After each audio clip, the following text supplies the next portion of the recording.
بہت سے لوگ فون استعمال تو کرتے ہیں لیکن لو اینڈ فون استعمال ہوتے ہیں پاکستان میں. وہ اس لیے کہ آف کورس ایک مہنگا فون خریدنا یکمشت کوئی 80,000 کا 2 لاکھ کا 3 لاکھ کا فون خریدنا ہر کسی کی دسترس میں نہیں. تو اس کے لیے پی ٹی اے کے ساتھ مل کر ہم کانٹریکٹ بیس فونز یا سیل فون فائنینسنگ کی اسکیم لے کر آ رہے ہیں, جس کے تحت اب آپ جا کر فون قسطوں پہ لے سکیں گے. اس میں امپورٹنٹ بات یہ تھی کہ اگر کوئی قسط نہیں پے کرتا تو فون بلاک ہو جائے, تو اس کا پورا میکینزم ڈیوائز کیا گیا. اور آپ اب جا کے جیسے باہر کے ملک میں ہوتا ہے کہ آپ آئی فون خریدیں, سال کا کانٹریکٹ سائن کریں, تو آپ کو آئی فون تقریباً مفت مل جاتا ہے, کانٹریکٹ بیس فون کہہ لیں یا قسطوں پہ فون کہہ لیں. تو اس کی پالیسی بھی بن گئی ہے, اس کا میکینزم بھی بن گیا جس کو سیل فون فائنینسنگ کہا جاتا ہے, اور اب لوگ آسانی سے قسطوں پر فون خرید سکیں گے. اس کا مطلب یہ ہے کہ ہائی اینڈ فونز کی بھی مارکیٹ پاکستان میں develop, I T out sourcing soft where industry کا, فری لانسرز کا, اسٹارٹ اپس کا, ٹیلی کام انڈسٹری کا, اور ہینڈ سیٹ مینوفیکچرنگ کا. ایک تو اپلیکیشن ہے آف کورس کہ ہمیں اپنا لوکل میسیجنگ اور لوکل کمیونیکیشن اپلیکیشنز اور فریم ورک بنانے کی ضرورت ہے. ہر ملک میں ہے, چائنا میں جائیں وی چیٹ ہے, جس ملک میں جائیں ان کے اپنی کمیونیکیشن میکینزمز ہیں. ہمارے پاس نہیں ہے. ایک تو ہمیں سیکورٹی کا ذکر کیا, تو ایک جو چیز لانگ ڈیلیڈ تھی وہ یہ تھی کہ پاکستان میں سرٹس نہیں بنے تھے. سرٹس کا مطلب یہ ہے کہ ایسی آرگنائزیشن جس کا کام یہ ہے کہ اگر کہیں پہ ڈیٹا ہیک ہو رہا ہے, کوئی سائبر سیکورٹی کا اٹیک آ رہا ہے, تو اس کا وقت پر تدارک کیا جا سکے. تو اب حکومت نے سائبر سیکورٹی پالیسی بنائی ہے اور اس کے تحت نیشنل سرٹ اسٹیبلش کر دیا گیا. یہ اسلام آباد میں اسٹیبلش ہوا. اس کے بعد سیکٹورل سرٹس بنائی جا رہے ہیں. تو یونیورسٹیز کی پروٹیکشن کے لیے اور ٹیلی کام کمپنیز کی پروٹیکشن کے لیے اور بینکنگ سسٹم کی پروٹیکشن کے لیے اسپیشلائز سرٹس بنائے جائیں گے. اور پاکستان جو دنیا کا ایک global cyber security frame work ہے اس کو انشاءاللہ جوائن کرے گا, جس کے تحت جہاں بھی دنیا میں کوئی سائبر سیکورٹی اٹیک آ رہا ہوگا ہمیں وقت پر وہ خبر ملے گی اور اس کا ہم وقت پہ تدارک کر سکیں گے. تو نیشنل سرٹ جس کو کہتے ہیں یہ بنا دیے گئے ہیں, اور اب انشاءاللہ سائبر سیکورٹی اتھارٹی کی طرف ہم قدم بڑھا رہے ہیں.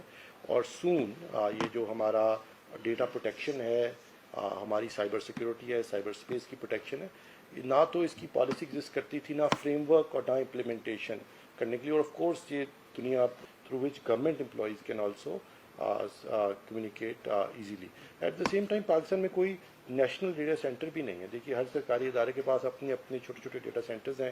اب وہ کچھ حد تک اس کی سیکورٹی مینٹین کر سکتے ہیں, وہاں سے ڈیٹا لیک بھی ہوتا ہے, ڈارک ویب پہ بکتا بھی ہے. ہم روز آئے دن یہ کہانیاں سنتے ہیں کہ سیل فون صارفین کا ڈیٹا کہیں لیک ہو گیا, کہیں بینکنگ ڈیٹا لیک ہو گیا, کہیں ادھر ہیک ہو گیا.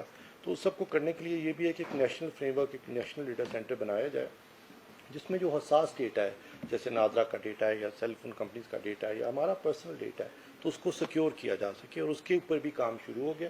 اس کو نیشنل کلاؤڈ فرسٹ پالیسی کہا جا رہا ہے, جس میں نیشنل ڈیٹا سینٹرز اور نیشنل کلاؤڈ اسٹیبلش کیا جائے, جس میں جو حساس ڈیٹا ہے اس کے اوپر ایک تو ریگولیشن بنائی جائے کہ وہ پاکستان کے اندر رہے گا اور پھر سیکیور رہے گا, اور اس کا فریم ورک اور اس کی ٹیکنالوجی بھی ہمارے پاس میسر ہو. علی ملک AR.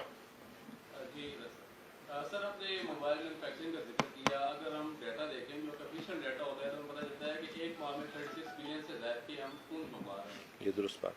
سابقہ حکومت نے میک ان پاکستان پالیسی بھی اپنائی تھی. کیا تو ایسی بھی ہے کہ ہم جو انٹرنیشنلی برانڈ ہیں, کیونکہ ہمارے لوگ برانڈ کانشیس ہیں, باہر سے زیادہ کیا منگوایا جا رہا ہے, آئی فون آ رہا ہے, جو بھی نیا ماڈل آتا ہے منگواتے ہیں. ایسا کوئی آپ کی گورنمنٹ کنسیڈر کر رہی ہے کہ جو انٹرنیشنلی ریناؤنڈ کمپنیز ہیں آئی فون کچھ آفیسز بنانے کے لیے ان سے بات چیت کی جائے. دوسرا آپ نے نیوٹیک کا ذکر کیا. نیوٹیک نو ڈاؤٹ کام کر رہا ہے, لیکن اب دونوں سے میرا سوال ہے کیونکہ اسٹیٹ لیول کی بات ہے کہ ہم ہر دفعہ ایسی بھی ہے کہ ہمارے یہاں ہزاروں کی تعداد میں بلکہ لاکھوں کی تعداد میں مدارس کے اسٹوڈنٹس ہوں جن کو صرف ہم نے ایک سائڈ پہ رکھا ہوا ہے, کبھی بھی ان کو نیوٹیک کے دائرے میں نہیں لایا جاتا. تو کیا اس سلسلے میں بھی کوئی پرپوزل ہے یا حکومت کو سوچی جا رہی ہے؟ یہ دونوں اسپیس پالیسی کی وجہ سے آپ کیا کہنا چاہ رہے ہیں؟ بالکل صحیح. اسپیس پالیسی شروع کر لیتے ہیں. اور اسپیس پالیسی بہت ضروری ہے, وقت کی ضرورت ہے, کیونکہ پہلے بنی نہیں. اور اس کی اب ضرورت اس لیے ہے کہ پہلے اس کو لو آربٹ سیٹلائٹس کہتے ہیں, پہلے یہ تھی نہیں جس کے تحت سیٹلائٹ کے ذریعے کمیونیکیشن کا فریم ورک پرووائڈ کیا جا سکے. ہم یہ نہیں کر سکتے تھے پہلے. اب کیونکہ لو آربٹ سیٹلائٹس آ گئی ہیں اور پرائیویٹ سیکٹر میں آ گئی, جیسے اسٹار لنک ہے, اسی طرح جو ہے یہ ون ویب ہے, میرا خیال ہے یہ نام ہے اس کا شاید, اور اسی طرح لیو ہے اینڈ امیزون کی اپنی ہے. تو اب پرائیویٹ سیکٹر میں کیونکہ لو آربٹ سیٹلائٹس آ رہی ہیں اور وہ کمیونیکیشن فراہم کرنا چاہتی ہیں لوگوں کو ڈائریکٹلی, تو ہمیں کوئی پالیسی تو ایک تو یہ کہ پرائیویٹ سیکٹر اگر یہاں انویسٹ کر کے باہر سے یہ ایسی سروسز پرووائڈ کرنا چاہتا ہے ہمارے